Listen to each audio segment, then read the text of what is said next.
right around 2005, you were on the UPN reality series, The Road to Stardom, with Missy Elliott. And then you end up getting eliminated from the show. And after that, you came out with your first, independent album, Creekwater. No, like the Road to Stardom thing was, just got word that there was an audition for the next hip hop superstar, right, in Atlanta. So I took my bars up there and stood in line and performed in front of the judges or whatever, and I made a made the cut in New York. And then I got on the show and it was like being hoodwinked, you know what I mean? Like they were feeding us terrible, just reality show bullshit situations, and I just wasn't with it. And then finally, they gave me some track, some beat that they said Dallas Austin made. I didn't believe it. It was terrible. So I called him out about it at dinner and in front of Missy, and so, so they kicked me off the show that next episode just because they just knew I wasn't going. I just wasn't going for it. I wasn't. But I'm the only person to come up out of that, for sure, you know. But yeah. Okay. It was those producers. I saw them. I was with Busta Rhymes in L.A. For some like relief for some party for that show, and he picked me up and hugged me. I fucking love you, dog. You know, giving me all the love and shit. And the producers walked over, and they're like, "We're so sorry," and I knew what they did. You know, they took an audio of my vocal performance with the beat and they shifted it so that I would be off beat and said I didn't have rhythm and I wasn't the guy or whatever, which is impossible for me to rap off beat. Literally impossible. Like I couldn't make myself rap off beat. Like, so they apologized. It's all good. And you know, that's just a part of my story. So yeah, I came back to Gadsden with something to prove, I felt like, but I still haven't found my voice, to be honest. I haven't even cracked that monotone thing that I was afraid to be too pitchy.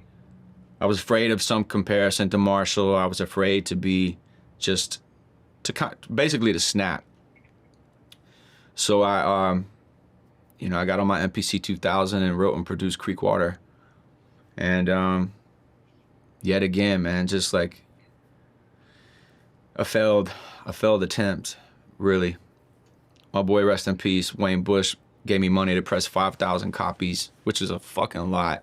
You don't even understand how much that's a lot when you're looking at pallets of CDs and jewel case CDs, the big ones. Right. And trying to push those on the streets in Gadsden and Birmingham, Alabama, forget it. It wasn't what it needed to be. It was too heady, too monotone. And I still had a lot of proven grounds in the streets before I was going to be let in anyway. So I went and figured it out. Okay, so you came out with Creekwater in 2005. Like you said, it didn't really do a lot. And then you put out a mixtape, Piston in a Barrel of Bees. Didn't do a lot. It didn't do anything. Let's be blunt. Didn't do anything. It didn't move the needle at all. Yeah, no, listen, as someone who used to press up, mixtapes, mix CDs, yes, 5,000 is a lot. I fully understand how crazy of an amount that is, especially if you don't have a track record of already selling. So yeah, you really kind of threw it all on the table and unfortunately didn't work out, but it's just part of your story. Yeah, like I had already done music with Willpower and I pressed up 1,000 and I slang 1,000 out the trunk by myself, like literally just drove around.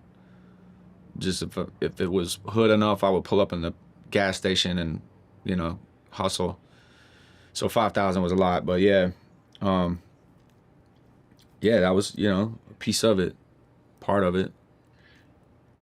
Okay, and then your mixtape, Piston in a Barrel of Bees, came out. And did that move the needle at all or not really? That was after. It moved artistically, it did, for me.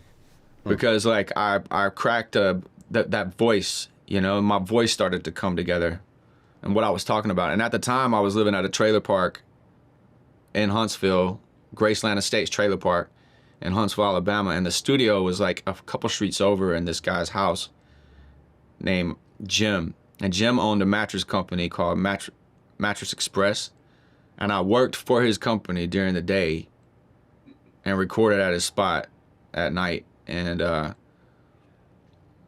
yeah, that's where I found a new level, you know, a new level of something. I don't know. Did it move the needle? Nah, hell no. It wasn't until I went to Atlanta, you know. And I recorded records off of Piss in a Barrel. That was just like mixtape, like exercise, you know, like, again, like shadow boxing. Off the record though, I stumbled upon this concept. Well, it's just like everything just kind of fucking like came together, you know. And I wrote this record called White Boy from Alabama. And I just kept it so insanely literal about my situation and where I was at and who I was, who my family was, you know what I mean? Like where I was really, really from, and being shameless about everything, you know what I mean? And I knew that I had to take that idea and that personality and go to Atlanta, because I had connections in Atlanta already. And Grip Plies, rest in peace, he let me come live with him and his mom, and I slept on his couch and got a job at Bulldog Movers, and then started hitting the underground scene in Atlanta. And that's where more of the development started to happen. Okay, because in 2007, which is 2 years after you dropped that album, Mixtape, you end up getting signed to Columbia Records. Yeah, that was Was this before or after Atlanta?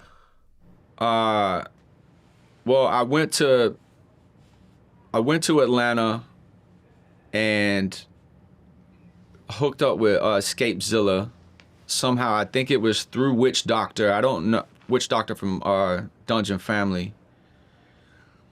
And ended up with Escapezilla and writing this record called Kickin'. And I had already, I knew at that point exactly what I needed to be, what I needed to look like, what I needed to talk about, how I needed to talk about it. You know, RC Cola mesh hats, you know, taking photos with catfish off a chain, like in front of a box Chevy. I had it mapped out. I knew what my character was and how I was going to present and represent where I was from. And so we stumbled upon that record, Kickin'. And we were already raising hell around the underground with Fucking Awesome, and you know, we pulling up to shows. Like I was leading the pack, you know, like pulling up in like mossy oak jumpsuits with bright orange beanies and throwing fishing lures into the crowd, and like just taking it there, you know what I mean? Like being fully out there with it, because it was working. I could see it clicking. And so Courtney Seals and Kawan Prather, alongside my homie J. Jones, who was my manager at the time, they pulled me out of a show after a show one time in Atlanta, and I performed right in front of Kawan Prather in like a dance studio. It was just me. I had a big deer, like my homie was wearing this big deer costume, and I was wearing like mossy oak, and you know, I had the whole thing down. And I did Kickin', and I covered Paul Revere with my own lyrics. And I was throwing fishing lures and shit all over the room, and KP was like, I'm in. So yeah, we went up to New York and inked a deal with Columbia through Ghet-O-Vision.